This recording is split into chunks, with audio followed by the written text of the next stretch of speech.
Sir என்ன என்று கேட்காம வந்தது வாய்க்கு வந்து திட்டுட்டுமே வா. ஐயோ, வெயிலில் வேலை பார்த்துட்டு வந்த மனுஷங்கிட்ட நம்மளும் அவசரப்பட்டு வார்த்தை விட்டுட்டோமே. இப்போ எப்படி நம்ம போய் பேசுறது?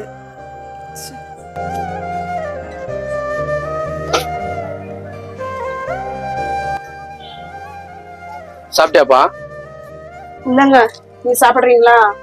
சரி, சாப்பிடு.